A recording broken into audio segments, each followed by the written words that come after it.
bonsoir à tous. À la une de ce journal, l'heure est aux alliances politiques au Cameroun.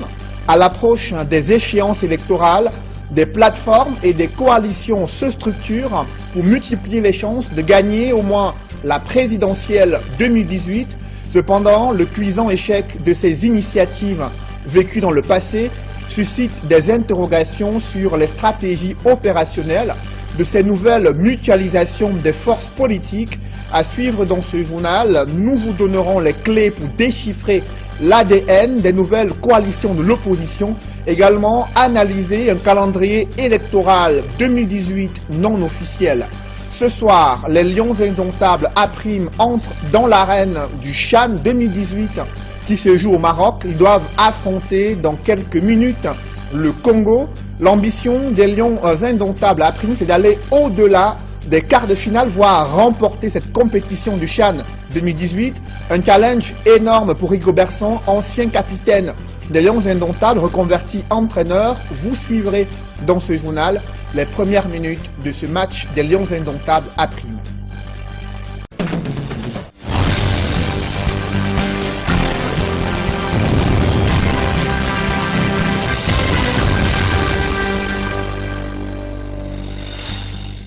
Merci de suivre cette édition complète de l'information sur Equinox Télévision. Le jeu des alliances politiques a débuté sur le théâtre des échéances électorales au Cameroun.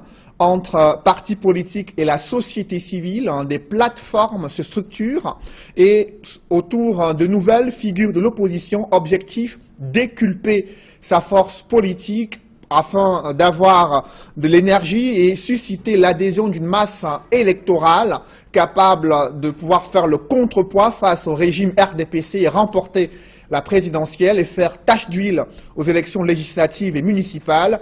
Cependant, le cuisant échec de ces initiatives vécues dans le passé suscite des interrogations sur la mutualisation de ces nouvelles forces politiques, les nouveaux acteurs, le contexte et l'enjeu électoral 2018 peut-il permettre d'inverser la tendance? Élément des réponses dans ce reportage signé Emmanuel Diop et Guy Zogo. La saison des coalitions bat désormais son plein dans le champ politique camerounais. Pour le docteur Sostène Efouba, politologue, la proximité des scrutins de 2018 justifie cette frénésie. L'enjeu principal est au regroupement, parce que les partis sentent, voient l'élection arriver. Il faut donc se mobiliser, se préparer, mettre les champs de tous les côtés de l'opposition. C'est simplement l'enjeu électoral, les élections présidentielles et les autres élections qui arrivent. Mais cette option devrait, de l'avis de l'analyste, s'appuyer sur certains critères. Il s'agit de la volonté des acteurs politiques des partis de l'opposition. Il s'agit de leur sincérité. Parce que voyez-vous, parfois, les leaders sont ensemble, mais à 24 heures des élections, beaucoup démissionnent pour trouver la majorité présidentielle. Et il s'agit aussi d'être humble, c'est-à-dire modeste, de pouvoir dire qu'il nous faut peut-être un représentant de l'opposition et que nous, tout le monde ne peut pas être président. Cela souligne encore le politologue au vu des aléas du passé. Il y a ceux qui pensent qu'ils sont des intellectuels iconoclastes et qui ne peuvent pas faire alliance avec ceux qui n'ont pas le même cursus académique. Il y a ceux qui pensent qu'ils ont les élus au Sénat, à l'Assemblée nationale et même dans les conseils municipaux et qui ne peuvent pas s'unir avec ceux qui n'ont pas d'élus. Il y a aussi ceux qui pensent qu'ils sont jeunes. Et puis il y a ceux qui pensent qu'à partir de l'alternance même, on peut trouver une convergence, une plateforme. Des aléas, à en croire le docteur Sostène Efouba, consécutifs à l'émiettement du champ politique camerounais. Nous avons un champ politique désordonné. Il y a comme un désordre, une indiscipline idéologique où le champ politique est émietté avec un nombre très important de partis politiques à 300, ce qui ne favorise pas le regroupement. C'est même pour ça que je n'ai pas parlé de regroupement idéologique, parce qu'il y a comme émiettement. Nous ne partageons pas les causes essentielles. Pour autant, explique encore l'expert, il peut néanmoins s'en dégager une méthodologie pour départager les acteurs. La seule chance, c'est sacrifier à l'autel les égos et décider de faire peut-être, entre guillemets, les primaires dans l'opposition, avec un corps électoral, avec les différents acteurs, présidents des partis politiques, faire une élection. Et celui qui gagne sera le candidat. Je pense que ce sera une chance formidable pour l'opposition. Il n'en reste pas moins que l'idée d'une coalition garde sa pertinence d'après l'analyste.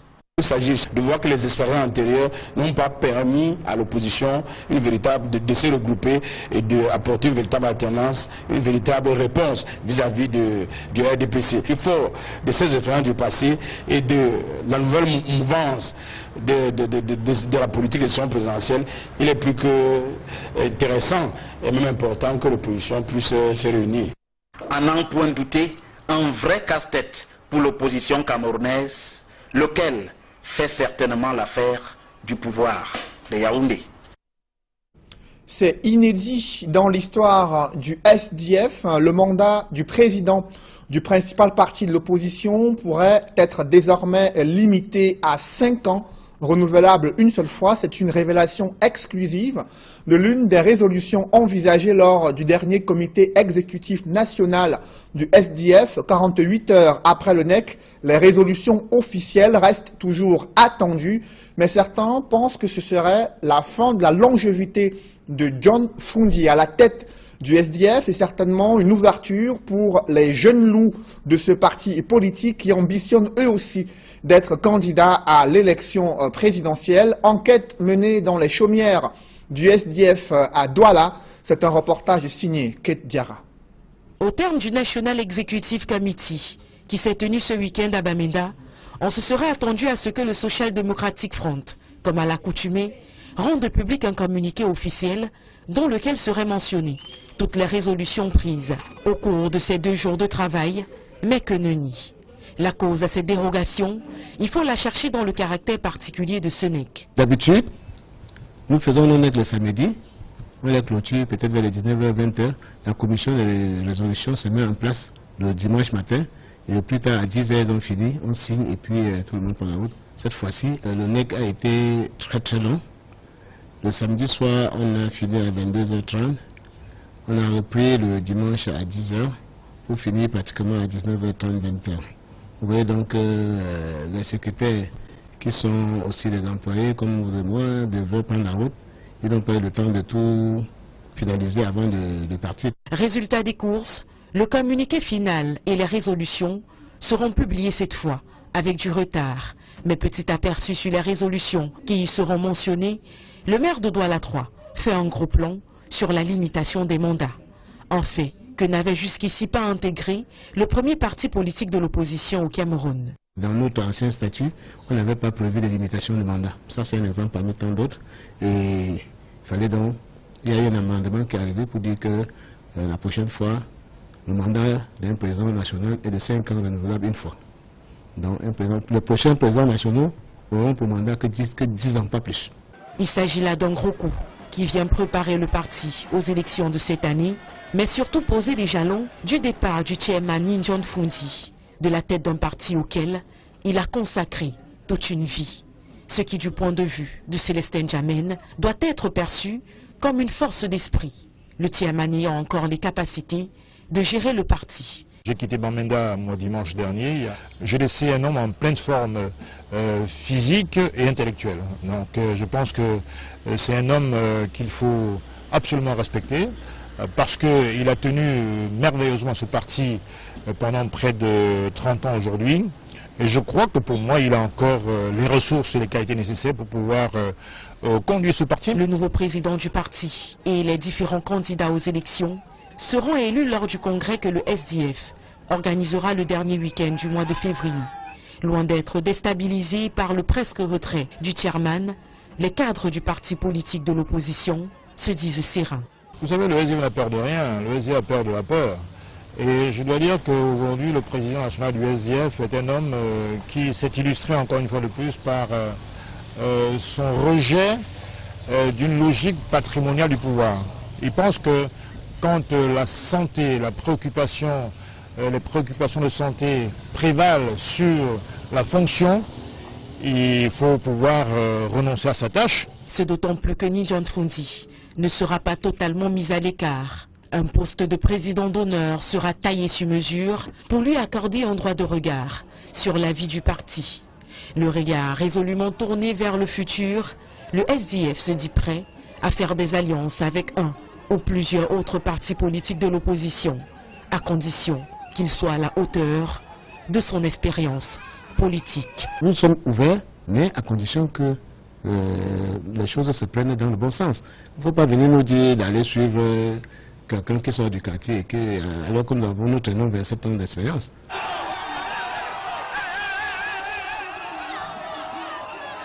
Ce soir, dans ce chapitre politique, nous vous donnerons les clés pour déchiffrer un calendrier électoral non officiel pour l'année 2018 entre les sénatoriales, les législatives municipales et la présidentielle. Quelles sont les dates probables de convocation du corps électoral, des tenues des différents scrutins électoraux et les anomalies qui peuvent être identifiées. Nous en parlerons en deuxième partie de ce journal avec Barthélémy Comme-Twente, expert des questions de décentralisation, de bonne gouvernance et des questions électorales. Il est l'invité du 20h. Dans le reste de l'actualité, des syndicats d'auto-école sont divisés sur le nouveau mode de paiement en ligne des inscriptions. Certains estiment que l'argent collecté permettrait de soutenir la mise en œuvre progressive de la réforme du permis de conduire. Par contre, d'autres crient à l'arnaque et ces derniers ont pris d'assaut le ministère des Transports pour manifester leur réticence à ce nouveau mode de paiement. Joël Essengue et Marcelin Gansop. Tout a commencé par l'interdiction du point de presse des syndicats nationaux d'auto-école. C'est que tous ne s'accordent pas sur les modalités de l'inscription en ligne des candidats au permis de conduire, et notamment le paiement de la somme de 5 000 francs CFA. Comment se payent les 5 000 francs? 5 000 francs est institué par Presse-Prime et par certains présidents de syndicats et non par l'administration. Nous ne sommes pas contre l'inscription en ligne. Ça permet de nous arrimer aux nouvelles technologies, non? Et faire comme font les autres pays. Mais payer donc l'inscription là dans un compte mobile money, c'est ça qui fait problème. Et ça fait problème parce que l'administration ne s'est jamais prononcée dessus. Cet argument est battu en brèche par ceux qui sont favorables au paiement de l'inscription en ligne et qui voient à travers la réforme en cours la volonté d'assainir enfin le processus d'obtention du permis de conduire au Cameroun. Nous nous sommes réunis tous les 7 syndicats. On a discuté avec l'opérateur, nous avons arrêté un montant, on a signé un procès verbal, tous les syndicats. Mais il semblerait qu'un syndicat, un président de syndicat, serait allé voir l'opérateur pour négocier pour son livret. Apparemment, ça n'a pas marché. Il a fait donc volte-face. Le problème, c'est qu'on voudrait faire échouer cette réforme pour continuer à pêcher dans l'eau trouble, pour continuer leurs basses besoins. Et ils sont financés par certains fonctionnaires véreux que nous connaissons et que nous allons démasquer le moment venu. N'arrivant pas à accorder le violon, les deux factions ont investi l'esplanade du ministère des Transports. Les sons de la discorde sont parvenus aux oreilles du ministre délégué qui a tenté un arbitrage. Nous voulons l'inscription en ligne, gratuite. Et si vous voulez qu'on paye, monsieur le ministre, instituez un arrêté et vous nous montrez le guichet du trésor public dans lequel on va payer cet argent. Nous avons un opérateur qui est un concessionnaire, qui fait du travail, qui fabrique les permis, qui est beaucoup apprécié aujourd'hui. Vous avez des clients que vous amenez. Toutes ces prestations, le candidat qui vient profiter de toutes ces affaires et le livrer et tout. C'est vous qui les donnez, qui rémunérez tout ça. Vous avez vu le système informatique qui est mis en place. Vous connaissez combien coûte le système informatique? Celui qui est en train de s'agiter là, le monsieur qui s'agit et qui vendait le livret gratuitement, faisait ça, doit les vendre, vous donner l'argent. Vous avez vos services, il y a un opérateur qui est là. S'il y a un système qui ne marche pas, vous venez ici, moi-même je descends pour aller les voir. Les initiatives qu'on prend, c'est pour le bien-être et une bonne organisation de la profession. C'est dire que le gouvernement est favorable au paiement, que d'aucuns voient d'un mauvais œil. Vont-ils se ranger ou persister dans la contestation? Seul l'avenir nous le dira. Le président du syndicat national des exploitants d'auto-école défend les réformes mises en œuvre pour améliorer, bien sûr, l'obtention et les examens du permis de conduire au Cameroun. Il estime que le processus permettra plus de transparence. Je vous propose d'écouter les arguments de François Nga Mesondo sur les avantages des réformes qui sont en train d'être mises en œuvre sur l'examen de permis de conduire au Cameroun. Le ministre a appuyé là où ça fait mal. Tous les gens qui transportaient les candidats pour aller dans les sous-centres, c'est fini. Toutes les auto-écoles qui collectaient les dossiers auprès des démarcheurs, c'est fini. tous les dossiers que les auto-écoles prenaient auprès des fonctionnaires des transports véreux, c'est fini. Vous avez vu, on a mené des combats dans les sous-centres. Nous allons dans un sous-centre, beaucoup d'auto-écoles qui n'ont pas le code, parce qu'il y a des gens qui ont créé des auto-écoles sans agrément. Ces gens n'ont pas de code. Et ces gens qui transportaient des dossiers dans les sous-centres, une auto-école installée dans le département du Foundi, mais ils passent tous ces candidats à Konolinga. Comment ça peut s'expliquer? Oui, mais c'est la triste réalité. Alors, il est question maintenant que chaque auto-école agréée a un code. Et à travers ce code, donc, il inscrit ses candidats en ligne. Et que cela se passe sur la plateforme du ministère des Transports. Ça fait donc que c'est les clandestins et des fonctionnaires véreux qui profitaient des failles de l'ancien système se mobilisent pour mettre à mal cette réforme. C'est des histoires. 90% des auto-écoles soutiennent cette réforme et toutes les mesures qui l'accompagnent, puisque ça assainit la profession et ça remet le directeur d'auto-école au centre de son activité. Restons dans le secteur des transports avec une interrogation qui taraude l'esprit des Camerounais et bien également des populations de la sous-région Afrique centrale. Où en est-on avec le projet d'extension du chemin de fer entre Ngaoundéré et N'Djamena au Tchad? 3 ans après les annonces gouvernementales, les moyens viennent d'être enfin mobilisés pour la réalisation des études de faisabilité de cette ligne de chemin de fer Ngaoundéré et N'Djamena sur le corridor justement entre le Cameroun et le Tchad. La commission ferroviaire Cameroun-Tchad en a fait de cette initiative des réflexions qui ont été engagées lors des travaux tenus ce jour à Yaoundé. Joël Esseng et Marcelin Gansop pour plus de précisions. Le défi est suprême, celui de relier le Cameroun et le Tchad par le chemin de fer. Le projet porté par les 2 chefs d'État a atteint sa maturité avec la mobilisation des moyens nécessaires à la réalisation des études de faisabilité. Et pour engager ces études de faisabilité, il a fallu que les 2 chefs d'État recherchent et obtiennent le financement. Et ce financement a été obtenu auprès de la BAD, qui a marqué sa disponibilité à accompagner les 2 États qui ont pensé que c'est un projet intégrateur qui va contribuer de manière substantielle au développement et à l'émergence de nos pays. Cette 4e session permet d'affiner toutes les stratégies en vue du lancement effectif des études de faisabilité. C'est un projet intégrateur pour lequel le Cameroun et le Tchad accordent la plus grande importance. C'est emblématique pour un pays enclavé comme le Tchad. Je crois que le train est un atout considérable pour le développement de notre pays. Donc ça soude les 2 pays encore, en plus de tout ce qu'on a ensemble, les pipes, j'avais oublié, donc les pipes pétroliers entre le Tchad et le Cameroun. Donc vous avez, il ne reste que ce maillon qui restait, et donc aujourd'hui nous sommes très heureux, ça comble le Tchadien d'avoir le train de N'Djamena jusqu'à Douala, notre port principal. Je crois que c'est un défi important sur lequel nous avons travaillé depuis plusieurs années. Le projet de construction de la ligne de chemin de fer entre Ngaoundéré au Cameroun et N'Djamena au Tchad va nécessiter des investissements à hauteur de 5 000 milliards de francs CFA. La solidarité constante et l'ardeur dont nous avons toujours fait preuve devaient être de nouveau mises à contribution pour la finalisation des diligences relatives au recrutement respectif du consultant appelé à réaliser les études de faisabilité et de l'assistant à la maîtrise d'ouvrage, avec pour ambition de donner un coup d'accélérateur significatif à la réalisation de cette infrastructure stratégique de transport ferroviaire. Au-delà du Cameroun et du Tchad, qui sont les principaux bénéficiaires, c'est toute l'Afrique qui devrait tirer avantage du projet, dont on n'attend plus que la concrétisation. Restons dans le secteur des transports, où un phénomène dicte sa loi depuis de nombreuses années dans la capitale économique, la surcharge observée sur les motos et dans les taxis.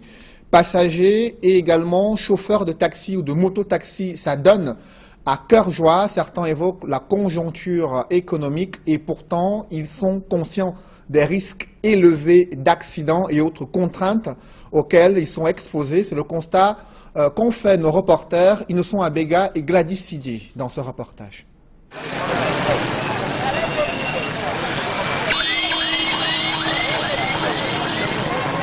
Stationné non loin du marché central de Douala, ce conducteur de moto a déjà réussi à trouver un passager à destination de Bonabéry. Mais au lieu de prendre la route, il cherche un second passager, ce qui ne semble pas déranger la dame déjà installée sur la moto. La surcharge n'a rien de surprenant pour les habitants de la ville de Douala, tandis que les conducteurs disent vouloir maximiser leurs gains en surchargeant. Les passagers, eux, préfèrent bâcher, comme ils le disent, parce qu'ils dépensent moins pour de longs trajets. Porter une place pour Bonabéry, on ne peut pas s'en sortir. Parce que même, c'est rare de voir un client qui peut payer une place pour Bonabéry, le tarif normal. Parce que le tarif normal, c'est 1000 francs. Mais comme nous, on n'a pas de moyens, donc on ne peut pas dire quand le bensigneur demande 1000 francs. Par exemple, pour Bonabéry, on ne peut pas payer ces 1000 francs. On est donc obligé de chercher un deuxième passager qui font 3 sur la moto. Si jamais tombé en machin, je vais avoir la moto. Puisque quand moi-même je bâche, je suis à l'aise. Et c'est les moyens qui permettent que moi je bâche. Parce que moi, il n'y a pas assez de moyens. 3 personnes sur une moto, voire plus, malgré les risques élevés que cela comporte, personne ne semble se préoccuper des règles de sécurité. La réalité, c'est qu'en portant 2 personnes, on ne peut pas être à l'aise comme quand on est avec une personne. Quand on est avec une personne, on roule plus paisiblement. Mais parce que les conditions sont difficiles, voilà pourquoi on se met en danger. Parfois, quand on veut prendre la moto, on regarde aussi le bensigneur. Quand le moto, on prie Dieu, on regarde si c'est un responsable, parce qu'au moins avec ça, c'est un peu passable. Là, c'est un grand risque. Nous savons qu'on est en train de risquer. Mais vu les conditions de vie, on ne peut pas s'en sortir avec une place si le passager n'a pas bien payé.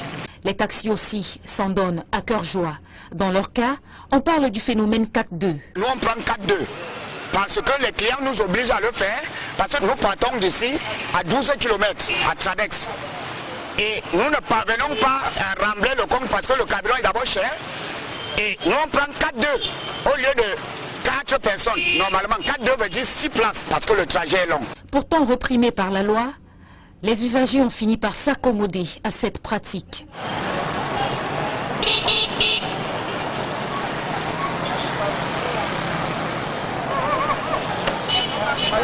La surcharge fait de la résistance à Douala.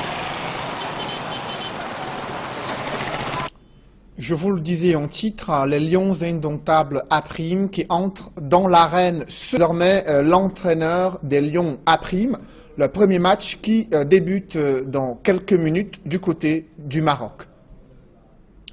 Dans le reste de l'actualité, quelle est l'ambiance qui prévaut à Buea après cette journée de panique vécue hier durant toute la journée où des rumeurs d'infiltration des assaillants avaient suscité la psychose? Le gouverneur du Sud-Ouest avait démenti cette information et rassuré les populations sur les mesures de sécurité. Quelle ambiance ce jour? Élément de réponse avec Éric Martial Djomo. Sur ce tableau, la date du mardi 16 janvier 2018. Les cours ont donc repris dans la plupart des établissements scolaires de Limbe, Buea, Mutengene, Tiko, Muyuka et autres de la région du Sud-Ouest après les scènes de panique de la veille. Dans cette classe, au moment de notre passage, un cours de physique est dispensé. L'enseignant s'évertue à la tâche malgré les nombreux bancs inoccupés. Pour les responsables de cet établissement, le mauvais vent est passé. Les cours sont effectifs même si tous les élèves ne sont pas présents. Nous devons mettre la peur de côté. Nous ne devons pas céder la voix à la rumeur. Nous encourageons les parents à renvoyer les enfants à l'école. Le maire de Buea, Ekema Patrick Esungé, croit quant à lui savoir que les complicités relativement à la panique liée à la rumeur se recrutent parmi certains responsables d'établissements scolaires. Pour lui, force revient à la loi. Il se réjouit par ailleurs de la reprise observée tant dans les établissements scolaires que dans la ville de Buea sur le plan économique. L'université de Buea, elle aussi secouée par cette rumeur, a vu ses activités reprendre timidement en ce mardi matin. Paul Aya Abiné et ses dons aux prisonniers sont-ils malvenus à la prison principale de Bamenda, alors que depuis sa sortie de prison, ce magistrat hors hiérarchie qui a été envoyé en retraite continue bien sûr de partager un moment de solidarité avec des prisonniers à Kondengui, à Yaoundé, mais aussi à Bamenda et à Boya. Et récemment, un don des produits alimentaires qu'il a voulu effectuer à la prison centrale de Bamenda a été refusé. Les concernés n'ont pas souhaité s'exprimer sur les raisons de ce refus. On fait le point avec Séverin Chouban, Julienne Berthebissaille et Stella Mbou. Un important don de denrées de première nécessité pour les détenus de la prison centrale de Bamenda. Cet élan de cœur est l'œuvre du magistrat en hiérarchie Paul Aya Abiné, ici représenté par son fils.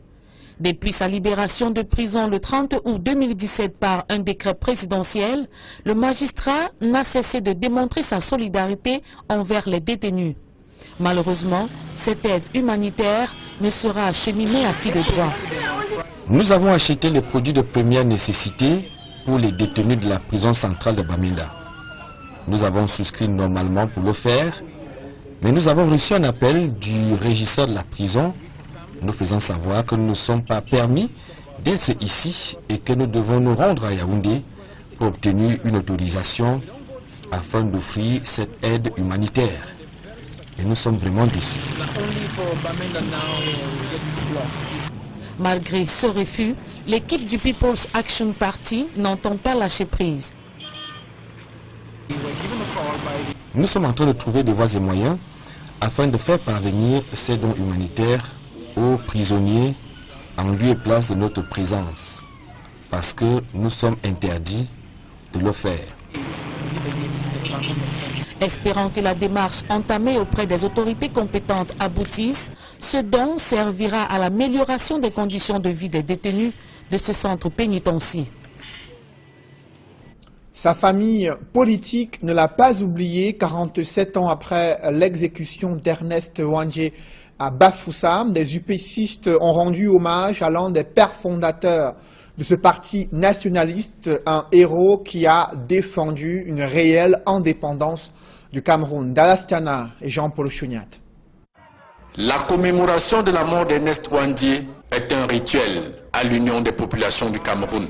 47 ans après sa mort, ses camarades sont une fois encore autour de sa tombe pour honorer la mémoire du nationaliste exécuté le 15 janvier 1971 à Bafoussam. Nous qui sommes les héritiers de ce combat-là, c'était très important que nous soyons aussi les premiers à se battre pour ce devoir de mémoire.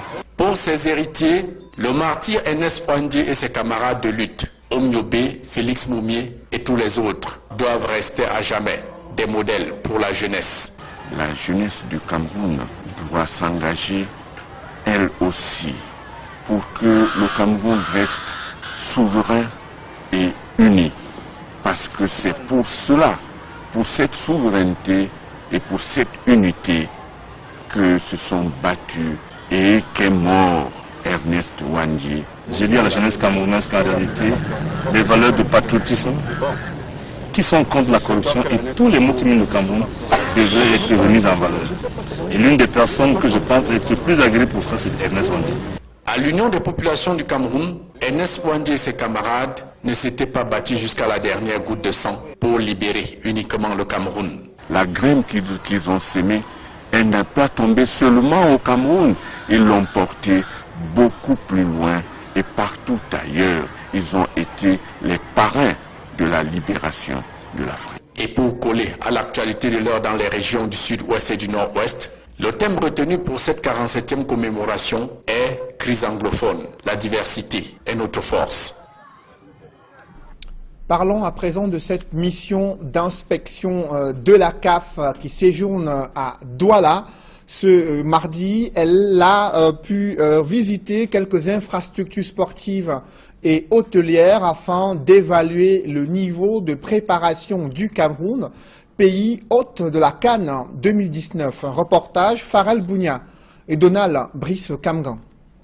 8 clos de près de 3 heures dans l'enclos du stade de Japoma entre la mission d'inspection de la Confédération africaine de football et le comité de site de la région du littoral. De quoi discutent les deux parties aussi longtemps sur ce site qui abrite le stade principal de 50 000 places et son annexe. Rien ne filtre, les médias privés ont été priés d'attendre dehors. Moi, je crois que même si l'inspection doit se passer à huis clos, il faudrait quand même que nous ayons des bribes d'informations. Et surtout qu'il y a 2 poids, 2 mesures, parce que les journalistes du service public, eux, ils ont accès à l'information. Nous n'en avons pas. Ce n'est pas juste. Le gouverneur de la région du littoral, je l'interpelle parce qu'en réalité, le matin, il a permis qu'on puisse avoir accès, qu'on a fait quelques prises d'image à l'arrivée des experts de la CAF. On était à l'aéroport et on était au devant de la scène. Nous ne comprenons plus pourquoi, dès qu'on arrive au site, on est plutôt interdit d'accès. Ça fait plusieurs moments qu'on nous donne des pourcentages. On n'a pas d'informations précises, on n'a pas d'image précise de ce qui se passe à l'intérieur.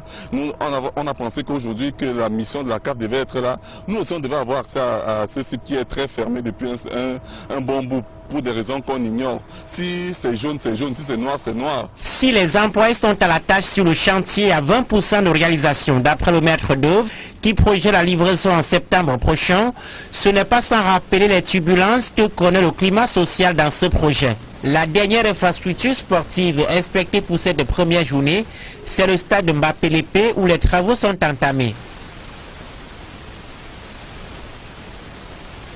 Une partie de la mission conduite par l'Égyptien Ismaël Mohamed Ismaël a passé au peigne fin les structures hôtelières retenues pour la Coupe d'Afrique des Nations 2019 à Douala. À chaque étape, les experts du cabinet d'audit Roland Berger ont été rassurés par le comité de site conduit par son président, le gouverneur de la région du littoral.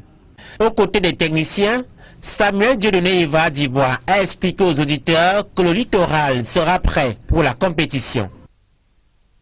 Et avant cette CAN 2019, il y a une année électorale, celle de 2018. Jusqu'ici, aucun calendrier officiel n'a été communiqué et pourtant des études sont menées pour faire des projections sur les probables dates de convocation du corps électoral entre sénatoriales, municipales, législatives et la présidentielle.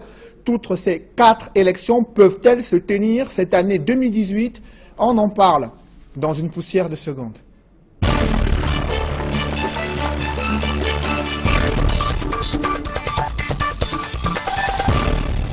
Je reçois sur ce plateau un expert en décentralisation et bonne gouvernance, Barthélémy Kom-Twente. Bonsoir. Bonsoir. Vous avez mené une étude sur le calendrier électoral non officiel, sur la base d'un certain nombre de projections. Qu'est-ce qui a motivé cette étude que vous avez menée?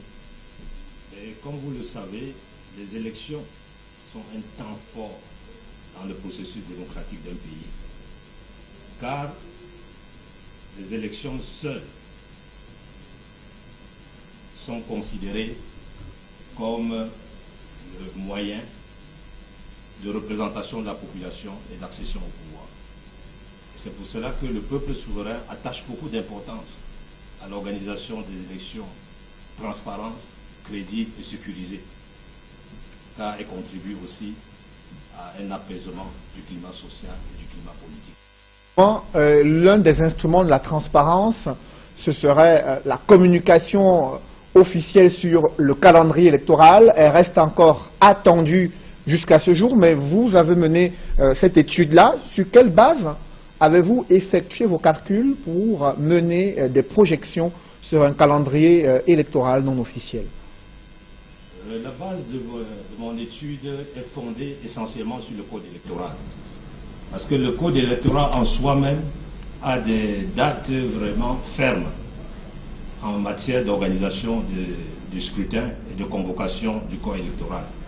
C'est ainsi que pour l'élection présidentielle, il est dit clairement que cette élection doit être organisée 20 jours au moins et 50 jours au plus avant l'expiration du mandat du président de la République. Or, le président de la République en fonction a prêté serment le 3 mai 3 novembre le 3 novembre 2011. 3 novembre 2011. Alors, quand vous faites la compilation de ces textes, vous voyez donc que l'élection présidentielle se situe entre le 14 septembre et le 14 octobre 2018. En ce qui concerne les élections sénatoriales, elles doivent être organisées 40 jours au plus tard avant l'expiration du mandat. Or, ici, le mandat prend effet le 3e mardi après la proclamation des résultats par le Conseil constitutionnel. Donc, quand vous prenez cette compilation, le mandat des sénateurs a pris effet le 14 mai 2013. Et quand vous compilez les délais avec les textes, on se rend compte que ces élections doivent se tenir au plus tard le 4 avril 2018. Ce qui suppose une convocation du corps électoral d'ici le mois de février. Oui, les textes, le code électoral précise aussi que la convocation du corps électoral pour les élections sénatoriales doit intervenir 40 jours, non 45 jours au plus tard. Donc quand vous prenez donc ces délais, ça veut dire qu'au plus tard, le 18 février, le président de la République devait convoquer le corps électoral pour l'élection des sénateurs. Qu'en est-il des législatives et des municipales qui restent aussi des élections assez populaires au Cameroun? En ce qui concerne les législatives, c'est aussi clair dans le code électoral. C'est 40 jours au plus tard, avant l'expiration du mandat des députés. Or, les députés prennent fonction le 2e mardi après la proclamation des résultats. Donc les députés en fonction ont pris fonction le 29 octobre 2013. Quand vous faites la compilation, on se rend compte que les élections législatives auront lieu au plus tard le 19 septembre 2018. Alors, il faut préciser qu'il s'agit des projections sur un calendrier électoral non officiel, et c'est l'une des rares fois où le Cameroun se retrouve avec au moins 4 élections qui doivent se tenir en 2018. Lorsque vous avez fait ces analyses des projections que vous avez étudiées durant, bien sûr, ces compilations à la fois sur la base du code électoral et des autres textes irrelatifs, est-ce que vous pensez que le Cameroun peut organiser dans ce contexte ces 4 élections? Donc pour terminer complètement avec ces projections, la loi prévoit que pour les municipales, c'est 20 jours avant l'expiration du mandat des conseils municipaux. Et ce mandat des conseils municipaux prend effet le 2e mardi après la proclamation des résultats. Donc les conseils municipaux en fonction sont là depuis le 8 octobre 2013. Donc compte tenu de cela, les élections devaient avoir lieu au plus tard, le 18 septembre 2018. Bon, maintenant, après avoir ébauché tout ce calendrier, vous vous rendez compte sûrement que organiser l'élection présidentielle entre le 14 septembre et le 14 octobre, les élections législatives au plus tard le 19 septembre et les élections municipales au plus tard le 18 septembre, c'est pratiquement compliqué, c'est vraiment complexe. Parce qu'on ne peut pas organiser, même si on fait un double scrutin pour les législatifs et les municipales avant le 18 septembre, les résultats ne seront pas disponibles avant le 14 octobre. C'est pour ça qu'il est clair qu'on s'achemine vers un triple scrutin. Et ça, c'est l'un des scénarios que vous imaginez, bien sûr, oui, qui pourrait se tenir. Il faut préciser que ce n'est pas un calendrier électoral officiel, c'est la base des projections que vous avez menées, que vous estimez qu'on pourrait se diriger vers un triple scrutin. De quoi il s'agit concrètement? Bon, il s'agit donc d'organiser un triple scrutin pour l'élection présidentielle, les élections municipales et les élections législatives. Parce que vous voyez, la marge de manœuvre du président est très réduite. Et ce triple scrutin doit se passer entre le 14 septembre et le 18 septembre. Donc quand vous voyez les dispositions de la loi, les élections doivent être passées un dimanche ou un jour déclaré férié. Donc entre cette marge, vous avez le dimanche qui tombe le 16 septembre. Donc ce sera le 16 septembre si le président tient à faire un triple scrutin. Mais il y a aussi les capacités techniques de l'instance en charge de l'organisation des élections qui fait face à des défis majeurs concernant ces scrutins. C'est pour ça que je dis bien que ce sera très difficile pour le président d'organiser toutes les élections en 2018.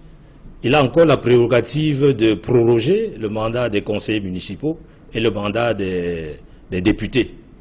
Parce que l'organisation même matérielle des élections dans le contexte actuel n'est pas des plus aisées. Vous savez qu'on est confronté à une dure crise économique avec une tension sociale très accentuée. Et vous savez les engagements que l'État a pris sur les deux fronts de guerre, au nord et puis dans les régions du nord-ouest et du sud-ouest. Vous avez les préparatifs de la CAN et tout cela va drainer un certain nombre de financements très importants. Mais le chef de l'État a donné toutes les assurances lors de son discours du 31 décembre 2017 sur une année électorale 2018 et les moyens qui vont être engagés pour assurer la sécurité et qu'il y ait une sérénité durant ces élections. Oui, tout à fait. Le chef de l'État a parlé d'une importante année électorale. Mais est-ce que ça veut dire qu'il s'est engagé à organiser toutes les élections? L'importante année électorale pourra se limiter aux élections sénatoriales et à l'élection présidentielle. Parce qu'il n'oubliez pas qu'il lui reste encore la prérogative de proroger encore le mandat des conseillers municipaux et des députés. Et je ne vois pas comment dans ce contexte de grave crise économique, avec la tension de trésorerie qui existe, où le chef de l'État a prescrit en même temps qu'il faut faire un effort pour payer la dette intérieure de l'État, ça me paraît très difficile et très peu probable que le président de la République organise les 4 scrutins en 2018. Il n'en reste pas moins que 2018 reste une année électorale et l'un des débats durant cette année électorale sera certainement la question de la décentralisation. Le président de la République a sorti son joker dans son discours le 31 décembre 2017 annonçant une réforme majeure pour, dit-il, permettre aux populations de décider elles-mêmes de leur développement socio-économique sur le plan local. Qu'est-ce que vous avez perçu lorsque le président parle des réformes majeures pour accélérer la décentralisation? Alors tout à fait, moi c'est une des rares fois que je vois le président de la République prendre le peuple souverain à témoin, comme ça devant, dans un discours solennel. Parce que quand le président de la République parle de l'accélération de la décentralisation, moi j'entrevois même déjà que c'est un projet politique qui doit afficher en tant que candidat à la prochaine élection présidentielle. Parce qu'en face, vous voyez, les candidats des autres partis politiques vont sûrement prêcher le fédéralisme. Donc quand le président de la République prend le peuple à témoin pour dire qu'il a instruit le gouvernement d'accélérer le processus de décentralisation, ça veut tout dire. Ça veut dire que ce gouvernement doit lui donner des éléments pour pouvoir battre campagne le moment venu. Justement, quand il parle d'accélération de la décentralisation, cela pose une question sur les bilans de ces premières années de mise en œuvre de la décentralisation. Vous qui scrutez les mécanismes de fonctionnement entre les collectivités territoriales décentralisées et bien sûr l'État qui doit transférer les compétences, quelle est l'évaluation que vous faites de cette décentralisation menée jusqu'ici? Alors quand le président de la République demande d'accélérer, ça veut dire qu'il est conscient que le rythme est trop lent. Parce qu'accélérer, ça veut dire augmenter la vitesse. Donc quand il demande d'augmenter la vitesse dans le processus de la décentralisation, ça veut dire qu'on aurait mieux fait depuis qu'on a la Constitution à consacrer le Cameroun comme un État unitaire décentralisé. Quels sont les facteurs de cette lenteur que vous venez d'observer? Les facteurs de la lenteur, c'est que les maires eux-mêmes l'ont dit dans le cadre de leur association fêtière qui est CVUC, c'est qu'il y a une réticence. Il y a une réticence au niveau du gouvernement central de transférer les compétences. Parce que la décentralisation suppose un transfert des compétences de l'État aux collectivités territoriales décentralisées. Et ce transfert de compétences doit s'accompagner des moyens appropriés. Or, l'État central ne veut pas se désengager des compétences transférées. Mais jusqu'à ce que la crise anglophone prenne une certaine allure, on a vu plusieurs fois les membres du gouvernement déclarer que la décentralisation marche et avance à un rythme satisfaisant, et aujourd'hui le chef de l'État qui prend à contre-pied le gouvernement sur le fait qu'il faut accélérer. Comment comprendre cette discordance? Alors le chef de l'État lui-même l'a dit, c'est-à-dire qu'il a dit que les populations manifestent le vœu d'être plus associées, aux décisions qui se prennent pour l'amélioration de leur cadre de vie. Parce que les populations ont besoin de vivre et de voir améliorer leur cadre de vie. Et toutes les querelles partisanes, c'est pas ça qui les intéresse. Donc le chef de l'État est conscient que les populations, si on leur donne la possibilité de définir les priorités des besoins dans leur localité, d'être associés à la mise en œuvre de ces priorités, ça va tout simplement améliorer le cadre de vie. Et pour le faire, l'État doit doter les collectivités locales des moyens subséquents. L'État doit leur allouer des dotations qui leur permettent de faire face donc, à tous ces besoins qui sont émis par les populations, les besoins en eau potable, les besoins en éducation, les besoins en électrification, etc. Merci Barthélémy Kom-Twente. Je rappelle que vous êtes expert en décentralisation, spécialiste des questions de bonne gouvernance au Cameroun. Mesdames, messieurs, c'est la fin de ce journal. Merci d'avoir suivi.